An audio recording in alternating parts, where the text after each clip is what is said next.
Hello everyone, कैसे हैं आप सब। मेरे प्यारे बच्चों, आप सभी का हमारे YouTube channel Chandra coaching Ghazipur में स्वागत है। बच्चों, जैसा कि आप लोग देख पा रहे हैं कि आज हम आप सभी के लिए कक्षा 10वीं गणित अध्याय 13 जिसका नाम है पृष्ठीय क्षेत्रफल और आयतन, इससे मैं आप लोगों को बहुत ही ज़्यादा इंपॉर्टेंट क्वेश्चन लाया हूँ बच्चों, जो आपके बोर्ड एग्जाम के लिए क्वेश्चन बहुत ही इंपॉर्टेंट है। ठीक है, तो चलिए बिना देरी के हुए शुरू करते हैं क्वेश्चन को। तो देखिए बच्चों, इस क्वेश्चन को मतलब हल करते समय ना आप लोग को ज़्यादा देखिए टेंशन नहीं लेना है, क्योंकि क्वेश्चन बहुत हार्ड नहीं है। बस जैसे जैसे कहेगा वैसे वैसे करते जाइएगा आप लोग, क्वेश्चन आपका आसानी से हल हो जाएगा बच्चों। ठीक है, ठीक है, चलिए शुरू करते हैं क्वेश्चन को। देखिए क्वेश्चन कह रहा है कि दो घनों जिनमें से प्रत्येक का आयतन 64 सेंटीमीटर क्यूब है। ओके बच्चों, देखिए दो घन दिया आपका, पहले घन बना लें हम लोग। देखिए यहाँ पर आपका दो घन है बच्चों, मैं घन जल्दी से बना ले रहा हूँ यहाँ पर। देखिए ओके बच्चों, देखिए यहाँ पर आपका घन बन गया आपका। ओके, इसमें दो घन बोला बच्चों, दो घन बना लीजिए यहाँ पर।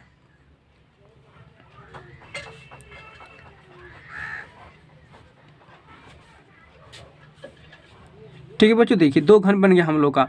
और क्वेश्चन में बोला ना कि दो घन आपको दिया है जिसमें से प्रत्येक का आयतन 64 सेमी क्यू दिया है, यानी बच्चों इसका भी आयतन दिया है 64 सेंटीमीटर क्यू और इसका भी आयतन 64 सेंटीमीटर क्यू दिया है बच्चों। ठीक है, ठीक है, देखिए कह रहा है कि संलग्न फलकों को मिलाकर एक ठोस बनाया जाता है।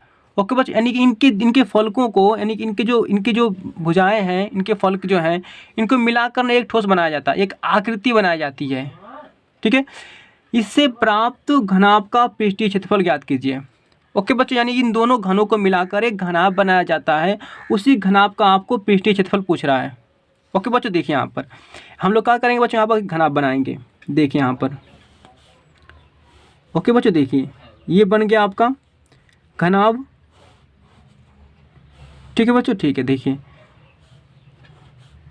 देखिए बच्चों ये हम लोग का घनाभ बन गया। ठीक है, तो इन दोनों को मिला के बड़ा एक घनाभ बनाया जा रहा है आपका। ठीक है, यानी कि बड़ा इन दोनों को मिलाकर क्या बनाया जा रहा है, एक घनाभ बनाया जा रहा है आपका।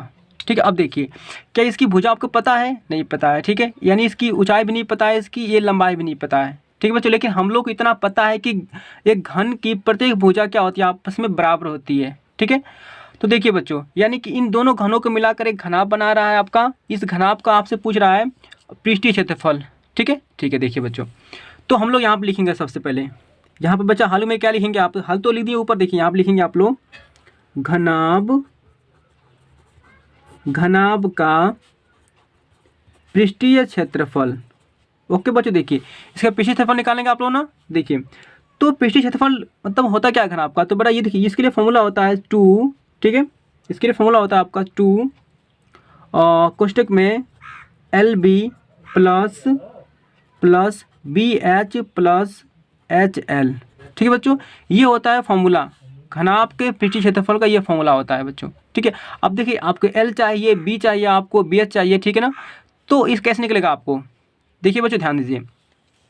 तो हम लोग यहाँ पर एक प्रत्येक घन का आयतन दिया था, यहाँ पर तो लिख लेंगे बच्चों। यहाँ पर देखिए, यहाँ पर हम लोग का घन का आयतन दिया था, घन का आयतन।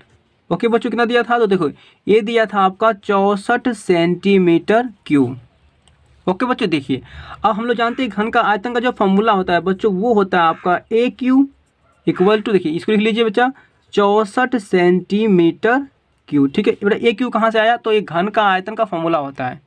ठीक है बच्चों, ठीक है, अब देखिए हम लोग यहाँ पर निकालेंगे A का वैल्यू को, तो बच्चा क्या होगा, तो A यहाँ पर था, देखिए A के ऊपर 3 यहाँ पर है, तो 3 इधर जाएगा तो क्या हो जाएगा, इसको घनमूल कर देगा बच्चों, यानी कि 3 आपका यहाँ पर चला गया और 64 सेंटीमीटर क्यूब।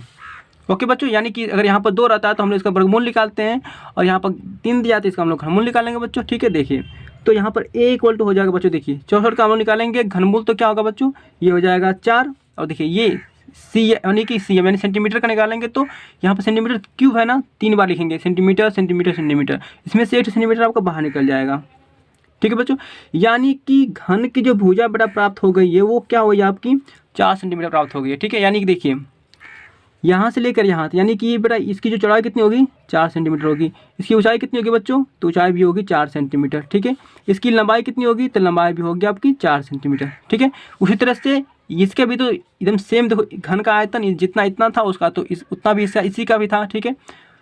तो ये इसका कितना चौड़ाई 4 सेंटीमीटर, लंबाई कितनी होगी बच्चों 4 सेंटीमीटर, इसकी ऊंचाई कितनी होगी तो 4 सेंटीमीटर, ठीक है। अब देखिए क्या होगा आपका, तो हम लिख लेंगे यहाँ पर तो लिख लीजिए यहाँ पर। तो देखिए अब देखिए ये जो घन की जो यहाँ पर चौड़ाई है बच्चा है ना, देखिए वो सेम चौड़ाई इसके भी होगी आपकी बराबर, ठीक है बच्चा, यानी कि चौड़ाई तो सेम होगी, ठीक है। और देखिए ऊंचाई बड़ा यहाँ पर 4 सेंटीमीटर है ना, तो यानी कि घनाभ की भी ऊंचाई कितनी होगी 4 सेंटीमीटर ही होगी, ठीक है। लेकिन देखिए बच्चों यहाँ पर, लेकिन इसकी लंबाई यहाँ पे कितना है 4 सेंटीमीटर है ना, यहाँ पे इसकी लंबाई कितनी है 4 सेंटीमीटर है।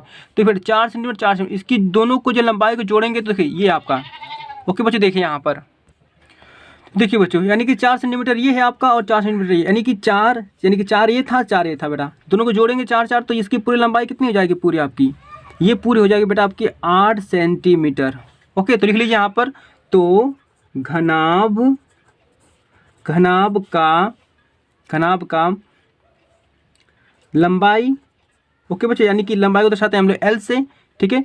तो घनाभ की लंबाई कितनी हो जाएगी बच्चों, तो ये हो जाएगी 8 सेंटीमीटर, ओके।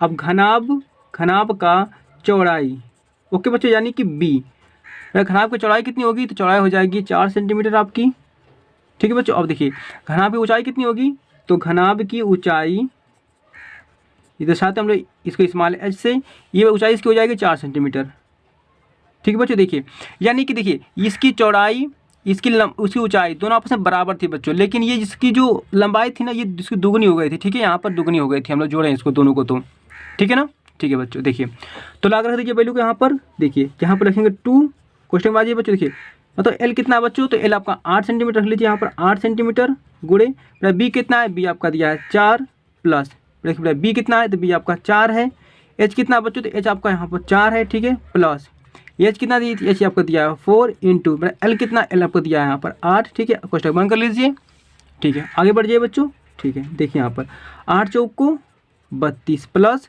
4 चौक को 16, ठीक है बच्चों, 8 चौक को 32, ठीक, इतना हो गया। आगे बढ़ जाते हैं 2, क्वेश्चन में आ जाइए बच्चों, देखिए 2 8, देखिए 2 6 हो गया आप 8 8 2 10 को 0 हासिल बचा बेटा आपका 1, 3 3 1 4 4 3 7 7 1 हासिल 8 हो जाएगा, ठीक है बच्चों। आगे बढ़ जाए, देखिए अब तो गुणा कर लीजिए 2 8 16, ओके बच्चों, यानी 160, क्षेत्रफल पूछा आपसे ना, सेंटीमीटर में है ना, तो क्या लिख देंगे यहाँ पर 160 सेंटीमीटर स्क्वायर, स्क्वायर क्यों लिखे हैं क्योंकि क्षेत्रफल पूछ रहा था आपसे बच्चों, ठीक है, यही आपका होगा आंसर, ठीक है, यानी कि घनाभ का पृष्ठीय क्षेत्रफल का बड़ा आंसर क्या आएगा, यही आपका 160 सेंटीमीटर स्क्वायर आ जाएगा, ठीक है बच्चों।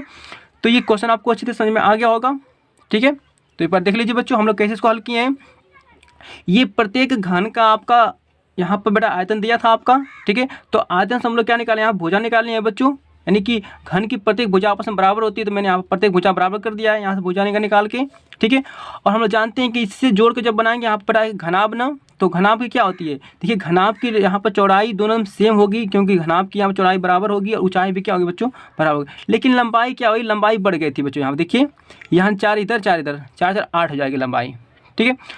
तो उसके बाद हम लोग यहाँ पर फॉर्मूले लगाकर बच्चों घनाभ का पृष्ठीय क्षेत्रफल का यहाँ पर हम लोग इसका पृष्ठीय क्षेत्रफल निकाल चुके हैं, ठीक है।